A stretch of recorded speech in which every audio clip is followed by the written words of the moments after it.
Hi hello ನಮಸ್ಕಾರ welcome back to Sakshi kitchens and vlogs. ಎಲ್ಲರೂ ಹೇಗಿದ್ದೀರಾ? ಎಲ್ಲರೂ ಚೆನ್ನಾಗಿದ್ದೀರಾ ಅಂತ ಅಂದ್ಕೊಂಡಿದ್ದೀನಿ. ನಾನು ಸಹ ತುಂಬಾ ಚೆನ್ನಾಗಿದ್ದೀನಿ. ಹಾಗೆ ತುಂಬ ದಿನ ಆಗಿತ್ತು ವಿಡಿಯೋನ ಹಾಕಿರಲಿಲ್ಲ. ನಾನು ನಿಮಗೆ ಮೊದಲೇ ಹೇಳಿದ್ದೀನಿ, ಡೈಲಿ ಲಾಗ್ಸ್ ಹಾಕೋಕ್ಕಾಗಲ್ಲ ಇವಾಗ ನನಗೆ, ವಾರದಲ್ಲಿ 1 ಅಥವಾ 2 ಹಾಕ್ತೀನಿ ಅಂತ. ಅದೇ ಥರ ಇವತ್ತು ಸಹ ನಾನು ಲಾಗ್ನ ಮಾಡಿದ್ದೀನಿ. ಹಾಗಾಗಿ ಇವತ್ತು ಲಾಗ್ನ ಅಪ್ಲೋಡ್ ಮಾಡೋಣ ಅಂತ ಅಂದ್ಕೊಂಡಿದ್ದೀನಿ. ಹಾಗೆ ಇವತ್ತಿನ ಲಾಗಲ್ಲಿ ಯಾವುದೇ ರೆಸಿಪಿ ನಾನೇನು ಶೇರ್ ಮಾಡಿದ್ದಿಲ್ಲ. ನಾವು ಊರಿಗೆ ಹೋಗ್ತಾ ಇದ್ವಿ, ಯಾವ ಊರಿಗೆ ಅಂತ ಇದರಲ್ಲೆಲ್ಲ ಶೇರ್ ಮಾಡ್ತೀನಿ. ಹಾಗಾಗಿ ವಿಡಿಯೋನ ಕೊನೆವರೆಗೂ ನೋಡಿ. ಇನ್ ಕೇಸ್ ಈ ವಿಡಿಯೋ ಏನಾದರೂ ಇಷ್ಟ ಆದರೆ ಪ್ಲೀಸ್ ಲೈಕ್ ಮಾಡಿ, ಶೇರ್ ಮಾಡಿ, ಕಾಮೆಂಟ್ ಮಾಡಿ. ಹಾಗೆ ಇನ್ನೂ ಯಾರು ನನ್ನ ಚಾನಲ್ನ ಸಬ್ಸ್ಕ್ರೈಬ್ ಮಾಡಿಲ್ಲ ಪ್ಲೀಸ್ ಸಬ್ಸ್ಕ್ರೈಬ್ ಮಾಡ್ಕೊಂಡು ನೋಡಿ. ಇನ್ನು ಇದು ಶನಿವಾರ ಮಧ್ಯಾಹ್ನದಿಂದ ನಾನು ಲಾಗ್ನ ಶುರು ಮಾಡ್ತಿದ್ದೀನಿ. ಇನ್ನು ಶನಿವಾರ ದಿಢೀರನೇ ನನ್ನ ಹಸ್ಬೆಂಡ್ ಬಂದುಬಿಟ್ಟು ಎಲ್ಲಾದರೂ ಸುತ್ತಾಡೋಕೆ ಹೋಗೋಣ ಬನ್ನಿ ಅಂತಂದರು. ಅಂದರೆ ಟ್ರಿಪ್ ಥರ ಎಲ್ಲರೂ ಹೋಗಿ ಬರೋಣ, 2 ಡೇಸ್ ಹೆಂಗೂ ರಜೆ ಇದೆಯಲ್ಲ ಅಂತ ಅಂದರು. ನನ್ನ ಹಸ್ಬೆಂಡ್ಗೆ 2 ಡೇಸ್ ರಜೆ ಇತ್ತು. ಹಾಗಾಗಿ ಭೂವರಹ ಸ್ವಾಮಿ ದೇವಸ್ಥಾನಕ್ಕೆ ಹೋಗೋಣ ಅಂತ ಅಂದ್ಕೊಂಡು ಇವತ್ತು ಭೂವರಹ ಸ್ವಾಮಿ ದೇವಸ್ಥಾನಕ್ಕೆ ಹೋಗ್ತಾಯಿದ್ದೀವಿ. ಸಂಡೇ ಹೋಗಬೇಕು ಅಂತ ಅಂದ್ಕೊಂಡಿದ್ವಿ, ಆದರೆ ನನ್ನ ಹಸ್ಬೆಂಡು ಇವತ್ತು ಹೇಗಿದ್ರು ರಜೆ ಇದೆ ಅಲ್ವಾ, ಹಾಗಾಗಿ 2 ದಿನ ಟ್ರಿಪ್ ಆಗುತ್ತೆ ಅಂತ ಹೇಳ್ಬಿಟ್ಟು ಶನಿವಾರ ಮಧ್ಯಾಹ್ನನೇ ಹೋಗ್ಬಿಡೋಣ ಅಂತ ಅಂದಿದ್ರು. ಹಾಗಾಗಿ ಶನಿವಾರ ಮಧ್ಯಾಹ್ನದಿಂದ ನಾವಿಲ್ಲಿ ಟ್ರಿಪ್ನ ಶುರು ಮಾಡಿದ್ದೀವಿ. ಭೂವರಹ ಸ್ವಾಮಿ ದೇವಸ್ಥಾನಕ್ಕೆ ಹೋಗೋಣ ಅಂತ ತುಂಬ ದಿನದಿಂದ ಅಂದ್ಕೊತಾನೆ ಇದ್ವಿ. ಹೋಗೋದಕ್ಕೆ ಆಗಿರಲಿಲ್ಲ. ತುಂಬ ಜನ ಹೇಳ್ತಾರೆ ಮನೆ ತೊಗೋಬೇಕು ಅಥವಾ ಸೈಟ್ ತೊಗೋಬೇಕು, ಮನೆ ಕಟ್ಟಿಸ್ಬೇಕು ಅನ್ನೋದೇನಾದರೂ ಇದ್ದರೆ ಈ ಥರ ಭೂವರಹ ಸ್ವಾಮಿ ದೇವಸ್ಥಾನಕ್ಕೆ ಹೋಗಿ ಬಂದರೆ ಬೇಗನೆ ಆಗುತ್ತೆ ಅಂತ ಹೇಳ್ತಾರೆ. ಹಾಗಾಗಿ ನಾವು ಸಹ ಹೋಗಿ ಬರೋಣ, ಆಗುತ್ತೋ ಆಗಲ್ವೋ ಅದು ನೋಡೋಣ, ಒಟ್ಟಲ್ಲಿ ಪ್ಲೇಸ್ ಆದರೂ ನೋಡ್ಕೊಂಬರೋಣ, ದೇವ್ರನ್ನಾದ್ರೂ ನೋಡ್ಕೊಂಬರೋಣ ಅಂತ ಅಂದ್ಕೊಂಡು ಇವತ್ತು 3 ಫ್ಯಾಮಿಲಿ ಸೇರಿಕೊಂಡು ಹೋಗ್ತಾಯಿದ್ದೀವಿ. ನಮ್ಮ ಫ್ಯಾಮಿಲಿ, ಹಾಗೆ ನಮ್ಮ ಅಣ್ಣನ ಫ್ಯಾಮಿಲಿ, ಹಾಗೆ ನಮ್ಮ ಜೊತೆಗೆ ಇನ್ನೊಂದು ಫ್ಯಾಮಿಲಿ ಸಹ ಇವಾಗ ಜಾಯಿಂಟ್ ಆಗಿದೆ. 3 ಫ್ಯಾಮಿಲಿ ಹೋಗ್ತಿರೋದ್ರಿಂದ ಕಾರ್ ಫುಲ್ ಆಗಿಬಿಟ್ಟಿತ್ತು. ಹಾಗೆ ಒಂಥರ ಏನೋ ಎಂಜಾಯ್ಮೆಂಟ್ ಅಂತಲೇ ಹೇಳ್ಬೋದು. ಅದರಲ್ಲೂ ನಮ್ಮ ಅಣ್ಣನ ಮಗಳು ಇವಾಗ ಒಂದು ಸ್ವಲ್ಪ ಮಾತಾಡ್ತಾಳೆ, ಹಾಗೆ ಫುಲ್ ಮನೆಯೆಲ್ಲ ಓಡಾಡ್ತಾಳೆ. ಈ ಥರ ಕಾಲಲ್ಲಿ ಬರುವಾಗ ಅವಳಿರೋದ್ರಿಂದ ಇನ್ನೂ ಸ್ವಲ್ಪ ಎಂಜಾಯ್ಮೆಂಟ್ ಇತ್ತು ಅಂತಲೇ ಹೇಳ್ಬೋದು. ಇನ್ನು ನಮ್ಮ ಉತ್ತರ ಕರ್ನಾಟಕದ ಜಾನಪದ ಸಾಂಗ್ಸ್ನೆಲ್ಲ ಹಾಕ್ಕೊಂಡು ಈ ಥರ 3 ಫ್ಯಾಮಿಲಿ ಎಲ್ಲ ಒಟ್ಟಿಗೆ ಹೋಗೋದು ಮಜಾ ಇದೆ ಅಲ್ವಾ, ಸಖತ್ತಾಗಿರುತ್ತೆ. ತುಂಬ ದಿನ ಆಗಿತ್ತು ನಾವು ಈ ಥರ ಫ್ಯಾಮಿಲಿ ಟ್ರಿಪ್ ಮಾಡಿರಲೇ ಇಲ್ಲ. ಈ ಸರಿ ಸಮ್ಮರಲ್ಲಿ ಮಾಡಬೇಕು ಅಂತ ಅಂದ್ಕೊಂಡಿದ್ವಿ. ಹಾಗಾಗಿ ಈ ಸರಿ ಸಮ್ಮರಲ್ಲಿ ಈ ಥರ ಫ್ಯಾಮಿಲಿ ಟ್ರಿಪ್ನ ಮಾಡ್ತಾಯಿದ್ದೀವಿ. ಇನ್ನೊಂದಷ್ಟು ಪ್ಲೇಸ್ಗಳಿಗೆ ಹೋಗಬೇಕು, ಅದು ಯಾವಾಗಾಗುತ್ತೋ ಗೊತ್ತಿಲ್ಲ. ಏನಾದರೂ ಹೋದರೆ ಅದನ್ನು ಸಹ ನಾನು ಶೇರ್ ಮಾಡ್ತೀವಿ.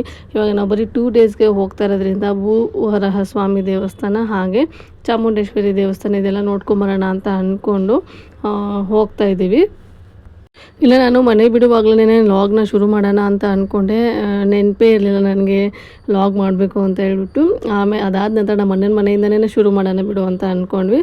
ಆವಾಗ್ಲೂ ಅಷ್ಟೇ ಜನ ಜಾಸ್ತಿ ಇರೋದ್ರಿಂದ ಪ್ಲೇಸ್ಗಳೆಲ್ಲ ಅಷ್ಟಾಗಿ ಕರೆಕ್ಟಾಗಿ ಅಡ್ಜಸ್ಟ್ಮೆಂಟ್ ಆಗ್ತಾಯಿರಲಿಲ್ಲ. ಅದರಲ್ಲೇ ಅರ್ಧ ದಾರಿ ಬಂದುಬಿಟ್ಟಿದ್ವಿ. ಇನ್ನು ಅರ್ಧ ದಾರಿ ಬಂದಮೇಲೆ ಆದರೂ ವೀಡಿಯೋನ ಶುರು ಮಾಡೋಣ ಅಂತೇಳಿ ಅರ್ಧ ದಾರಿಗೆ ನಾನು ವೀಡಿಯೋನ ಶುರು ಮಾಡಿದ್ದೀನಿ. ಹಾಗೆ ನಾನು ಆವಾಗಲೇ ಹೇಳ್ದಂಗೆ ನಮ್ಮ ಉತ್ತರ ಕರ್ನಾಟಕದ ಜಾನಪದ ಸಾಂಗ್ಸ್ ಎಲ್ಲ ಹಾಕ್ಕೊಂಡು ಈ ಥರ ಟ್ರಿಪ್ ಹೋಗ್ತಾಯಿದ್ವಿ. ಹಿಂದೆಗಡೆ ಬರೀ ಮಕ್ಕಳ ಸೈನ್ಯನೇ ಅಂತಲೇ ಹೇಳ್ಬೋದು. ಅವ್ರ ಜೊತೆಗೆ ನಮ್ಮ ಅಣ್ಣನೂ ಸೇರಿಕೊಂಡು ಇಲ್ಲಿ ಅವಳ ಮಗಳ ಜೊತೆಗೆ ಹಾಗೆ ನನ್ನ ಮಗನ ಜೊತೆಗೆ ಎಲ್ಲ ಸೇರ್ಕೊಂಡು ಇಲ್ಲಿ ಡ್ಯಾನ್ಸ್ಗಳೆಲ್ಲ ಆಡೋದು ಅದೆಲ್ಲ ಮಾಡ್ತಿದ್ರು. ನಾವೆಲ್ಲ ಅವ್ರು ಆಡೋದನ್ನ ನೋಡಿಕೊಂಡು ಇವತ್ತಿನ ಟ್ರಿಪ್ನ ಎಂಜಾಯ್ ಮಾಡ್ತಾಯಿದ್ದೀವಿ. ಇನ್ನು ಅಷ್ಟರಲ್ಲಿ ಭೂವರಹ ಸ್ವಾಮಿ ದೇವಸ್ಥಾನವೂ ಸಹ ಬಂದೇ ಬಿಡ್ತು. ಇನ್ನು ನಾವು 2 ಗಂಟೆ ಹಂಗೆ ಮನೆ ಬಿಟ್ಟಿದ್ದು ದೇವಸ್ಥಾನಕ್ಕೆ. ಒಂದು 4-4:15 ಹಂಗೆ ರೀಚ್ ಆದ್ವಿ. ಅಂದರೆ ಮಧ್ಯದಲ್ಲಿ ಒಂದು ಸ್ವಲ್ಪ ಸ್ಟಾಪ್ ಮಾಡ್ಕೊಂಡು ಹೋಗಿರೋದ್ರಿಂದ 4:15 ಅನ್ನೋಷ್ಟರಲ್ಲಿ ರೀಚ್ ಆದ್ವಿ. ನಮ್ಗೆ ದೇವಸ್ಥಾನ ಓಪನ್ ಇರುತ್ತೋ ಓಪನ್ ಇರಲ್ವೋ ಅನ್ನೋದೊಂದು ಡೌಟ್ ಇತ್ತು. ಆದರೆ ಅಲ್ಲಿರೋರು ಹೇಳಿದಾಗ ಓಪನ್ ಇರುತ್ತೆ ಅಂತ ಅಂದರು. ಹಾಗಾಗಿ ಇಲ್ಲಿ ದೇವಸ್ಥಾನಕ್ಕೆ ಒಳಗಡೆನೂ ಸಹ ಹೋಗ್ತಾಯಿದ್ದೀವಿ. ಹಾಗೆ ಇಲ್ಲಿ ಮಣ್ಣನ್ನು ಯಾಕೆ ಪೂಜೆ ಮಾಡ್ತಾರೆ ಅಂತ ಇಲ್ಲಿ ಹಣ್ಣು ಕಾಯಿ ಎಲ್ಲ ಇರ್ತಾರಲ್ವ, ಅವರನ್ನು ಕೇಳ್ತಾ ಇದ್ವಿ. ಅವರೆಷ್ಟು ಕ್ಲಿಯರಾಗಿ ಹೇಳಿದರು ಅಂದರೆ ಅದನ್ನು ಸಹ ನಾನಿಲ್ಲಿ ವೀಡಿಯೋನ ಮಾಡ್ಕೊಂಡಿದ್ದೀನಿ, ನೀವೇ ಒಂದ್ಸರಿ ಕೇಳಿ.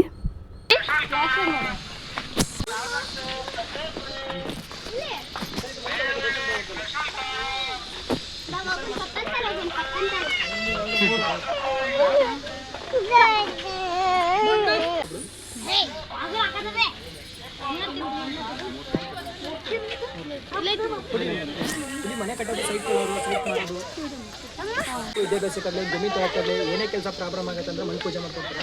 ನಾವು ಮನೆ ಕಟ್ಟಡ ಸ್ಟಾರ್ಟ್ ಮಾಡಿದ್ದೀವಿ, ಪ್ರಶ್ನೆ ಬಂದಿವಿ ಅಂದರೆ ಭೂಮಿ ವಿಚಾರಕ್ಕಾಗಲಿ, ಸೈಟ್ ತೊಗೊಳಕ್ಕಾಗಲಿ, ಒಂದು ಕೋರ್ಟು ಪ್ರಾಬ್ಲಮು, ಬಿಸ್ನೆಸ್ಸು, ಆರೋಗ್ಯ, ಸಂತಾನ ಭಾಗ್ಯ, ಮಕ್ಕಳು ವಿದ್ಯಾಭ್ಯಾಸ ಅನ್ನೋದಕ್ಕೆಲ್ಲ ಬೇಡಿಕೆ ಮಣ್ಣು. ಇದಕ್ಕೆ 48 ದಿವಸ ಗೋಡೆ ಕಟ್ಟಡ ಸ್ಟಾರ್ಟ್ ಮಾಡ್ತೀವಿ ಅಂದರೆ ಮಣ್ಣು ಪೂಜೆ ಮಾಡಿಸ್ತೀವಿ. ಇದಕ್ಕೆ ಪೂಜೆ ಮಾಡಿಸ್ಬೇಕು. ಕಟ್ಟಡ ಮಾಡಿಸ್ತೀವಿ ಅಂದ್ರೆ ಅಷ್ಟೇ ಮಣ್ಣು ಪೂಜೆ ಮಾಡಿಸ್ಬೇಕಾ? ಕಟ್ಟಡದ ಇಟ್ಟಿಗೆ ಒಂದಕ್ಕೆ ಬೇಡಿಕೆ ಇಟ್ಟಿಗೆ, ಇನ್ನೆಲ್ಲ ಕೆಲಸಕ್ಕೆಲ್ಲ ಬೇಡಿಕೆ, 16 ಕೆಲಸಕ್ಕೆಲ್ಲ ಬೇಡಿಕೆ ಮಣ್ಣು. ಇವಾಗ ಮಣ್ಣು ಪೂಜೆ ಮಾಡಿಸಿ ಮನೆ ಕಟ್ಟಬೇಕು. ಹೌದು, ಮನೆ ಇದು ಬೇಡಿಕೆ ಅಂದ್ರೆ ಮನೆ ಕಟ್ಟ ಸೈಟ್ ತಗೊಂಡು ಮನೆ ಕಟ್ತಾ ಇದೀನಿ ಅಂತ ಅಂದ್ರೆ ಮಣ್ಣು ಪೂಜೆ ಮಾಡಿಸ್ಬೇಕು. ನಾವು ಇದೇ ಪ್ರಶ್ನೆ ಬಂದಿವಿ ಅಂದ್ರೆ ಮಣ್ಣು ಪ್ರಾಬ್ಲಮ್ಗೆ ಸೈಟ್ಗೆ ಒಂದು ಮಕ್ಕಳು ವಿದ್ಯಾಭ್ಯಾಸ ಕಡ್ಲಿ ಒಂದು ಜಮೀನು ತೊಗೊಳಕ್ಕಲ್ಲಿ ಅನ್ನೋದು ಮಣ್ಣು ಪೂಜೆ ಮಾಡಿಸ್ಬೇಕು. ಇಟ್ಕೆ ಅಂದ್ರೆ 48 ದಿವಸ ಗೋಡೆ ಕಟ್ಟಡ ಸ್ಟಾರ್ಟ್ ಮಾಡ್ತೀನಿ ಅಂದ್ರೆ ಇಟ್ಕೆ ಪೂಜೆ ಮಾಡಿಸ್ಬೇಕು. ನಾವು ಇದೇ ಪ್ರಶ್ನೆ ಬಂದಿವಿ ಅಂದ್ರೆ ಮಣ್ಣು ಪೂಜೆ ಮಾಡಿಸ್ಬೇಕು.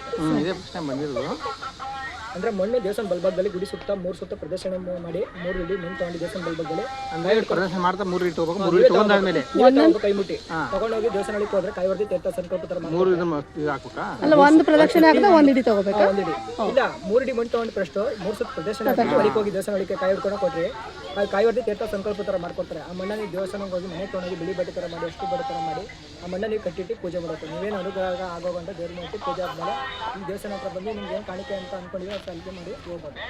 ಆ ಮಣ್ಣೆ ವಾಪಸ್ ತಗೋಬೇಕಾಗಲ್ಲ. ಇಲ್ಲ ಅಲ್ಲಿ ಮನೇಲಿ ದೇವ್ರ ಮಿಟ್ಟಿ ಪೂಜೆ ಮಾಡಿ ಅಲ್ಲ, ನಾವು ಆದ್ಮೇಲೆ ಆದ್ಮೇಲೆ ತುಳಸಿ ಕಟ್ಟೆ ಜಮೀನ್ ಹತ್ರ ಹಾಕ್ಬೇಕು. ಇಲ್ಲಿ ಇದು ಮಾಡ್ತೀವಿ. ಕಾಯಿ ಪೂಜೆ ಸಾಮಾನು ತಗೊಂಡೋಗಿ ಅವ್ರವ್ರ ಮನೆ ಕಾಯಿ ಹೊಡೆದು ಅವ್ರವ್ರ ಮನೆ ಸಾಮಾನು ಪೂಜೆ ತಗೊಂಡೋಗ್ಬೇಕು. ನಿಮ್ಮೆಲ್ಲ ಅರ್ಚನೆ ಮಾಡಿ ನಿಮ್ಮ ಹೆಸರು ಅರ್ಚನೆ ಮಾಡ್ಕೊಡ್ತಾರೆ. ನಿಮ್ಮ ಹೆಸರು ಅವ್ರವ್ರ ಮನೆ ಅರ್ಚನೆ ಮಾಡ್ಕೊಂಡು ತೊಗೊಂಡೋಗ್ತಾರೆ. ನಿಮ್ಮ ಮನೆ ನೀವು ತೊಗೊಂಡ್ಬಿಟ್ಟು ಬೇರೆ ಎಕ್ಸ್ಚೇಂಜ್ ಮಾಡ್ಕೊಬೇಡಿ. ನೀವು ಟಿಕೆಟ್ ಮಾಡಿ ಅರ್ಚನೆ ಮಾಡಿ ನಿಮ್ಮ ಹೆಸರು ಅರ್ಚನೆ ಮಾಡ್ಕೊಟ್ಟಲ್ಲ ನಮ್ಮ ಹತ್ರ ಎಲ್ಲ ಒಂದೇ ಮನೆ ಫ್ಯಾಮಿಲಿ ಅಂದರೆ ಅವ್ರ ಮನೆ ಮಾಡ್ತೀವಿ. ಅವ್ರ ಬಗ್ಗೆ ಅವ್ರ ಮನೆಗೆ ಅವ್ರು ತೊಗೊಂಡೋಗ್ತೀನಿ ಅಂದರೆ ಅವ್ರು ತುಳಸಿ ಎಸ್ಕೊಳ್ಳಿ ಸರ್. 18 ಅಡಿ ವಿಗ್ರಹ ಸರ್ ಮೇನ್ ಇರೋದು ತುಳಸಿನೇ ಮೇನ್ ಇರೋದು. ಹಾಕ್ತಾರ ತುಳಸಿ 18 ಅಡಿ ವಿಗ್ರಹ ಬರೀ ಕಾಳು ಕೊಟ್ಬಿಡು.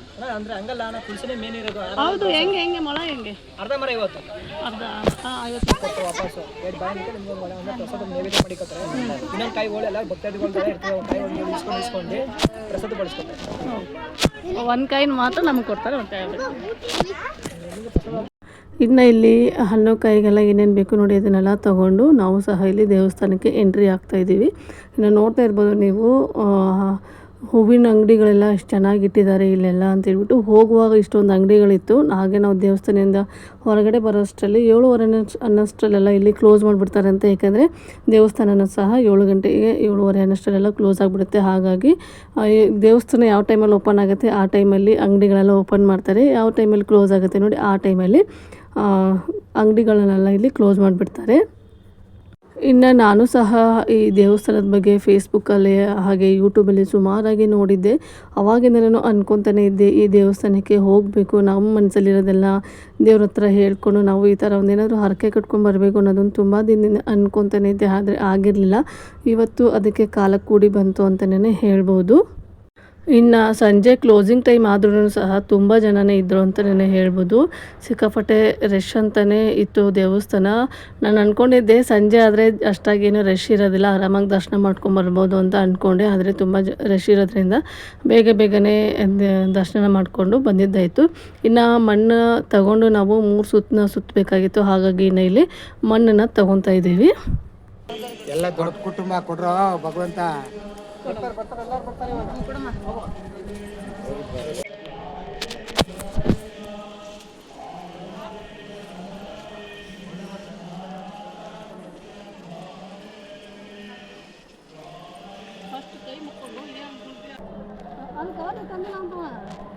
ಕವರ್ ಕೊಟ್ಟನಲ್ಲ? ಇಲ್ಲ ಕೊಟ್ಟಿಲ್ಲ. ಕೊಟ್ರು ನಾವು ಹೇಳಿ ಕಾಯಿ ಕೊಡ್ತಾನಂತ ಹೇಳಿದ್ರೆ ಅದಕ್ಕೆ ಮತ್ತೆ ಕೇಕ್ ಅಲ್ಲಿ ತೊಗೊಂಡು ತೋರಿ ಯಾರು ನಾನು ಅದಕ್ಕೆ ಕೇಕ್ ಕೊಟ್ಟೆ ಕವರ್. ನೀನು ಇದು ಕೊಡ್ತಾನಂತ ಮಾಡಿದ್ದೆ ಕಾಯಿ ಒಳಕೆ ಇದು.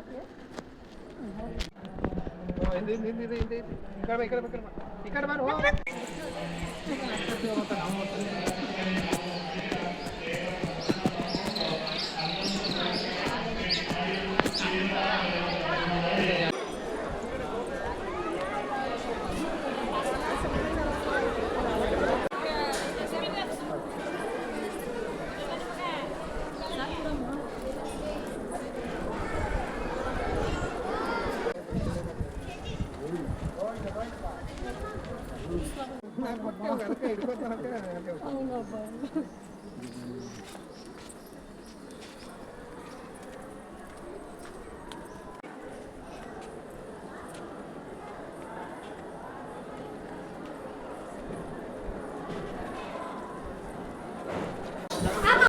ಇನ್ನು 3 ಸುತ್ತನ್ನ ಹಾಕಿ ಇವಾಗ ದೇವಸ್ಥಾನದ ಒಳಗಡೆ ಹೋಗ್ತಾ ಇದ್ದೀವಿ. ಫಸ್ಟಿಗೆ ಇಲ್ಲಿ ಭೂವರಹ ಸ್ವಾಮಿ ದೇವರೇನಿದಾರಲ್ಲ ಅವ್ರದ್ದು ದರ್ಶನ ಮಾಡ್ಕೊಂಬರ್ಬೇಕಾಗತ್ತೆ. ಅದಾದ ನಂತರ ಮಣ್ಣು ನಾವು ಪೂಜೆನ ಮಾಡಿಸ್ಬೇಕಾಗತ್ತೆ. ಅರ್ಚನೆ ಮಾಡಿಸಿ ಪೂಜೆನ ಮಾಡಿಸಿ ನಮ್ಮ ಮಣ್ಣು ಹಾಗೆ ನಾವೇನು ಕಾಯಿ ತೊಗೊಂಡಿರ್ತೀವಲ್ವ ಅದು ನಮ್ಮ ಮನೆಗೇ ತೊಗೊಂಡೋಗ್ಬೇಕಾಗತ್ತೆ. ಇವಾಗ ನಾವೆಲ್ಲ ಒಟ್ಟಿಗೆ ಹೋಗಿದ್ದೀವಿ ಅಂತ ಹೇಳ್ಬಿಟ್ಟು ಶೇರಿಂಗ್ ಮಾಡೋದಿರೋದಿಲ್ಲ ಇದರಲ್ಲಿ. ನಮ್ಮ ಮನೆಗೆ ನಾವೇನು ಮಣ್ಣು ಹಾಗೆ ಕಾಯಿನ ತೊಗೊಂಡಿರ್ತೀವಲ್ವ ಅದ್ರದ್ದು ಅಮೌಂಟು ನಾವೇ ಕೊಡಬೇಕಾಗಿರುತ್ತೆ. ಹಾಗಾಗಿ ಇಲ್ಲಿ ಫಸ್ಟಿಗೆ ಒಳಗಡೆ ದೇವಸ್ಥಾನದ ನಮಸ್ಕಾರ ಮಾಡಿಕೊಂಡು ಅದಾದ ನಂತರ ಅರ್ಚನೆ ಕಾರ್ಡೆಲ್ಲ ತೊಗೊಂಡು ಇಲ್ಲಿ ಮಣ್ಣಿಗೆ ಅರ್ಚನೆ ಮಾಡಿಸ್ಕೊತಿದ್ದೀವಿ. ಹಾಗೆ ಒಳಗಡೆ ವೀಡಿಯೋಸ್ನ ಮಾಡೋ ಹಾಗಿರಲಿಲ್ಲ, ಆದ್ರೂ ಅಂದರೆ ಒಂದು ಸ್ವಲ್ಪನೇ ನಾನಿಲ್ಲಿ ಕ್ಲಿಪ್ಪಿಂಗ್ನ ತೊಗೊಂಡಿದ್ದೀನಿ.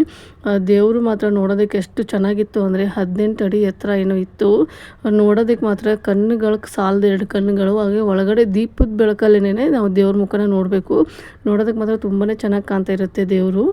ಇನ್ನು ಹಾಗೆ ಹೊರಗಡೆ ಬಂದು ನಾವೇನು ಮಣ್ಣು ತೊಗೊಂಡಿದ್ವಲ್ವ 3 ಹಿಡಿ ಮಣ್ಣು ಅದನ್ನು ಇಲ್ಲಿ ಇವಾಗ ಪೂಜೆ ಮಾಡಿಸಿ ಅರ್ಚನೆ ಮಾಡಿಸ್ಕೊತಾ ಇದ್ದೀವಿ. ಅದಾದ ನಂತರ ಇಲ್ಲಿ ಪೂಜೆ ಎಲ್ಲ ಆದ ನಂತರ ನಮಗೆ ಕೊಡ್ತಾರೆ ನಮ್ಮ ಮಣ್ಣನ್ನು. ಹಾಗೆ ನಾವೇನು ಮಣ್ಣು ತೊಗೊಂಡಿರ್ತೀವಲ್ವ ಎಕ್ಸ್ಚೇಂಜ್ ಮಾಡ್ಕೋಬಾರ್ದಂತೆ. ನಾವು ತೊಗೊಂಡಿರೋಂತಹ ಮಣ್ಣನ್ನು ನಮ್ಮ ಮನೆಗೆ ಮಾತ್ರ ತೊಗೊಂಡು ಹೋಗ್ಬೇಕಂತೆ, ಬೇರೆಯವ್ರ ಮನೆಗೆ ಅನ್ನೋದನ್ನ ಎಕ್ಸ್ಚೇಂಜ್ ಮಾಡಿ ತೊಗೊಂಡು ಹೋಗೋ ಆಗಿರೋದಿಲ್ಲ. ಹಾಗಾಗಿ ಅದರಲ್ಲಿ ಹೆಸರನ್ನ ಬರೆದ್ಬಿಟ್ಟು ಅವರೇ ಹಾಕ್ಬಿಟ್ಟಿರ್ತಾರೆ. ನಮ್ಮ ಹೆಸರನ್ನ ಕೇಳಿಬಿಟ್ಟು ಅವರೇ ನಾವೇನು ಮಣ್ಣು ತೊಗೊಂಡೋಗಿರ್ತೀವಲ್ವ ಅದರಲ್ಲಿ ಹಾಕ್ಬಿಟ್ಟಿರ್ತಾರೆ. ಇನ್ನು ಮಣ್ಣು ಪೂಜೆ ಮಾಡಿಸಿದ ಮೇಲೆ ನಮ್ಮದು ಇನ್ನೂ ಒಂದು ಸ್ವಲ್ಪ ಸುತ್ತು ಹೊಡೆಯೋದಿತ್ತು, ಅದರ ಪ್ರದಕ್ಷಿಣೆ ಹಾಕೋದಿತ್ತು. ಟೋಟಲಾಗಿ 11 ಪ್ರದಕ್ಷಿಣೆ ಹಾಕಬೇಕಂತೆ. 3 ಹಿಡಿ ಮಣ್ಣನ್ನು ತೊಗೊಂಡು 3 ಪ್ರದಕ್ಷಿಣೆ ಹಾಕಿ ಅದಾದ ನಂತರ ಅರ್ಚನೆ ಆದಮೇಲೆ ಮಿಕ್ಕಿರೋಂತಹ ಸುತ್ತುಗಳನ್ನ ನಾವು ಪ್ರದಕ್ಷಿಣೆ ಹಾಕಬೇಕಾಗತ್ತೆ. ಇನ್ನು ಅದೆಲ್ಲ ಮುಗಿಸಿ ಇವಾಗ ಇಲ್ಲಿ ಕಲ್ಲಲ್ಲಿ ಮನೇನ ಕಟ್ಟಬೇಕಾಗಿರುತ್ತೆ. ಹಾಗಾಗಿ ಇಲ್ಲಿ ನನ್ನ ಹಸ್ಬೆಂಡು ಸಹ ಕಲ್ಲಲ್ಲಿ ಮನೇನ ಕಟ್ತಾ ಇದ್ದಾರೆ. ಅಂದರೆ ಅದೇನೋ ಒಂಥರ ಈ ಥರ ಮಾಡಿದರೆ ನಾವು ಅಂದ್ಕೊಂಡಿರೋದೆಲ್ಲ ಈಡಿರುತ್ತೆ ಅನ್ನೋದೊಂದಿರುತ್ತಲ್ವ. ಹಾಗಾಗಿ ನಾವು ಅಷ್ಟೇ ಅಲ್ಲ, ಬಂದಿರುವಂತಹ ಎಷ್ಟೊಂದು ಜನ ಇದೇ ಥರನೇ ಇಲ್ಲಿ ಮನೇನ ಕಟ್ಟಿ ಹೋಗಿದ್ದಾರೆ. ಇನ್ನು ಇಲ್ಲಿ ನಮ್ಮ ಅಣ್ಣನೂ ಸಹ ಮನೇನ ಕಟ್ತಾ ಇದ್ದಾನೆ. ಅಲ್ಲ ನೀ ಎಲ್ಲಿ ಹಿಡಿದ್ರಿ ಎಲ್ಲಂತ ಬಂದು ವಿಡಿಯೋ ಮಾಡಲಿ ಅವ್ವ ಚೋಟಿ ಏ ಅಪ್ಪ ನೀ ಹಿಡಿಲ್ಲ ಲಕ್ಷ್ಮಣ ಫಸ್ಟ್ ಇಲ್ಲ ಚಂದ ಗಾಡಿ ಪಾಯಣ. ಏನದು ಇದು ಗ್ರೌಂಡ್ ಫ್ಲೋರ್ ಇದೆ, ಇದು ನಮ್ಮ ನಿಮ್ಮದು ನಿಮ್ದಾ? ಇದು ಫಸ್ಟ್ ಫ್ಲೋರ್, ಬಾಡಿಗೆ ಕೊಡ್ತೀವಿ. ಇದು ಸೆಕೆಂಡ್ ಫ್ಲೋರ್, ಅದು ಬಾಡಿಗೆನ? ಇದು ಬಾಡಿಗೆ ಬಂತು. ಅಲ್ಲ ಎಷ್ಟು ಒಂದೊಂದು ಫ್ಲೋರ್ ಒಂದೊಂದು ಮನೆ 4 ಮನಿನ? ಡಬಲ್ ಬೆಡ್ರೂಮ್ ರೀ ಎಲ್ಲ 2 BHK. ಇದು 2 BHK, ಇದು ಒಂದು ಸಿಂಗಲ್ BHK, 2 ಅದಾವ ಇವು. ಆಮೇಲೆ ಇದು ಟೆರಸ್ ಇದೆ. ಟೆರಸ್ ಮತ್ತೆ ಕಾರ್ ಪಾರ್ಕಿಂಗ್ ಮಾಡ ನಿಮಗೆ? ಕಾರ್ ಪಾರ್ಕಿಂಗ್ ಮಾಡಿ ನಮ್ಮ ಫಸ್ಟ್ ಆಗಿದ್ರೊಳಗ ಕಾರ್ ಪಾರ್ಕಿಂಗ್ ಇತ್ತು ನಮ್ದು. ಹೌದಾ? ನಿನ್ನ ಮಗಳ ಕಡೆ ಒಂದು ಇಳಿಸು. ಬಾ ಮೈಲಿ ಇನ್ನೊಂದು ಇರಿಸಿ ಅವಳ ಕೈಲಿ ಬಾ ಮಾಡಿಕೋ. ಹಿಡಿಗೊಮ್ಮೆ ಇಲ್ಲಮ್ಮ ಬಾ ಇಲ್ಲಿ ನೀ ಕೈ ಜಸ್ಟ್ ಮುಟ್ಟಿಸಿ ಅಷ್ಟೇ ಸಾಕು. ಇಲ್ಲ ಹಿಡ್ಕೋ. ತಗಡ ನಿನ್ನ ಮಗಳದು ಚಟ್ ಬರೀ ಹಸಿರದ ಬರ್ತೈತೆ ಹೋಗ. ಗುಮ್ಮಿ ಗೃಹ ಪ್ರವೇಶ ಯಾವಾಗ ಮಾಡ್ತೀರಾ ಗುಮ್ಮಿ? ಮನೆ ಕಟ್ಟಿದ್ರಲ್ಲ ಸಾಕು ಇನ್ನೊಂದು ಕಟ್ಟಕತ್ಲಕ್ಕಿ ಈ ಚಿಕ್ಕ ಕೊಡು ಚಿಕ್ಕ ಸಾಕು ನಡಿ ಚಿಕ್ಕ ಕೊಡ್ರಿ. ಇರೋ ಕೆಲಸ ತೀರ್ಸ್ಕೊಳ್ಳಿ ಸರಸ್ವತಿ. ಹಿಡು ಗುಮ್ಮಿ. ಇಲ್ಲಮ್ಮ ವೆರಿ ಗುಡ್.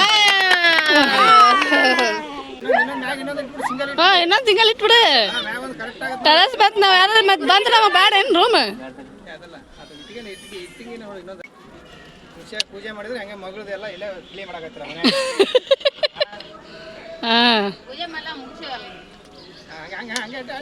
ಏನೇನು ಮಾಡಿರಿ? ಬೀಳ್ತದ ಹಂಗೆ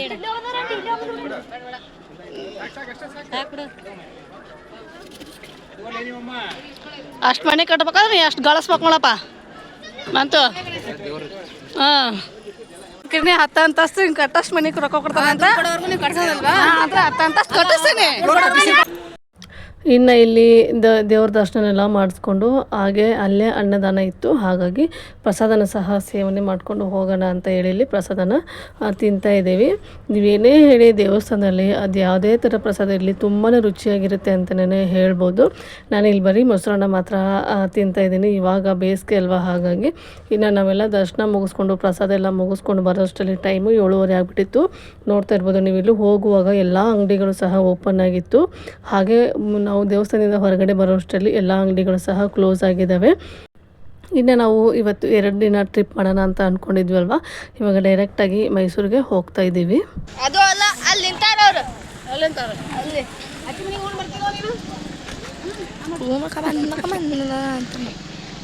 ಕೇಳ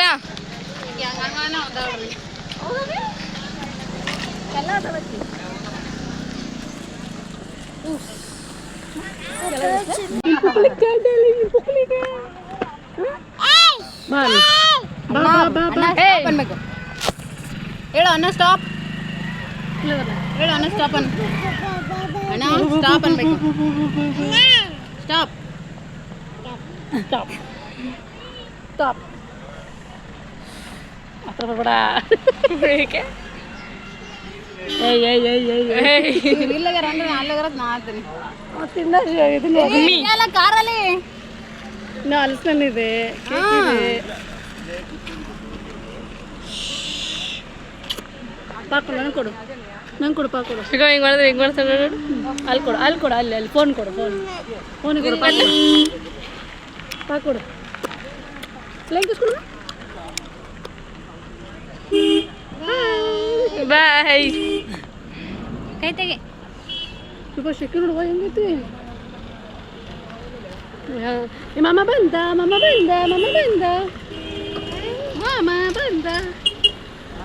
ಹತ್ರ ಹತ್ರ ಹತ್ರ ಹತ್ರ ಹತ್ರ ಹತ್ರ ಹತ್ರ ಹತ್ರ ಇನ್ನು ಮೈಸೂರಲ್ಲಿ ರೆಸಾರ್ಟ್ ಬುಕ್ ಮಾಡೋಣ ಅಂತ ಅಂದ್ಕೊಂಡ್ವಿ. ನಾವು ಬರೀ 1 ಇರೋದ್ರಿಂದ ನಮಗೆ ಅಷ್ಟು ವರ್ತ್ ಅನ್ನಿಸ್ಲಿಲ್ಲ ರೆಸಾರ್ಟು. ಹಾಗಾಗಿ ರೆಸಾರ್ಟ್ ಬೇಡ, ಯಾವುದಾದ್ರೂ ರೂಮ್ನ ಬುಕ್ ಮಾಡ್ಕೊಂಬಿಡೋಣ, ಬರೀ ಮಲ್ಕೊಂಡು ಫ್ರೆಶ್ ಅಪ್ ಆಗೋದಕ್ಕೆ ಮಾತ್ರ ಅಂತ ಅಂದ್ಕೊಂಡು ಫಸ್ಟ್ ರೆಸಾರ್ಟಿಗೇನೋ ಹೋದ್ವಿ. ಆದರೆ 2 ರೂಮ್ಗೆ 8,000 ಅಂತ ಹೇಳಿದರು.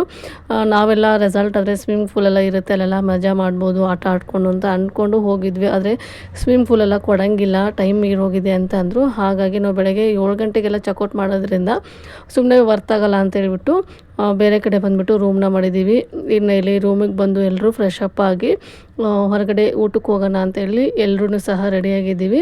ಇನ್ನು ಇವತ್ತೊಂದು ನೈಟು ರೂಮಲ್ಲಿ ಸ್ಟೇ ಮಾಡಿ ಅದಾದ ನಂತರ ನಾವು ಬೆಳಗ್ಗೆ ಒಂದು 6:30-7 ಗಂಟೆಗೆಲ್ಲ ರೂಮ್ನ ಚೆಕ್ಔಟ್ ಮಾಡೋಣ ಅಂತ ಅಂದ್ಕೊಂಡಿದ್ದೀವಿ. ಯಾಕಂದರೆ ಇನ್ನೂ ಪ್ಲೇಸ್ಗಳೆಲ್ಲ ನೋಡೋದಿತ್ತು. ಹಾಗಾಗಿ ಇನ್ನು ರೂಮಲ್ಲಿ ಇದ್ಬಿಟ್ರೆ ಪ್ಲೇಸ್ಗಳೆಲ್ಲ ನೋಡೋದಕ್ಕಾಗಲ್ಲ ಅಂತ ಬರೀ 1 ನೈಟಿಗೆ ಮಾತ್ರ ನಾವು ರೂಮ್ನ ತೊಗೊಂಡಿದ್ವಿ. ಇನ್ನು ಇಲ್ಲಿ ಎಲ್ಲರೂ ಫ್ರೆಶ್ ಅಪ್ ಆಗಿ ಊಟಕ್ಕೆ ಹೋಗೋಣ ಅಂತ ಇಲ್ಲಿ ಹೋಗ್ತಾಯಿದ್ವಿ. ಆಲ್ರೆಡಿ ಟೈಮು 10 ಗಂಟೆ ಆಗಿಬಿಟ್ಟಿತ್ತು. ಇವಾಗ ಯಾವ ಹೋಟೆಲ್ ಇರುತ್ತೋ ಇರಲ್ವೋ ಗೊತ್ತಿಲ್ಲ. ನಮಗೆ ಡಾಬಾದಲ್ಲಿ ಊಟ ಮಾಡಬೇಕು ಅನ್ನೋದು ತುಂಬ ಆಸೆ ಇತ್ತು.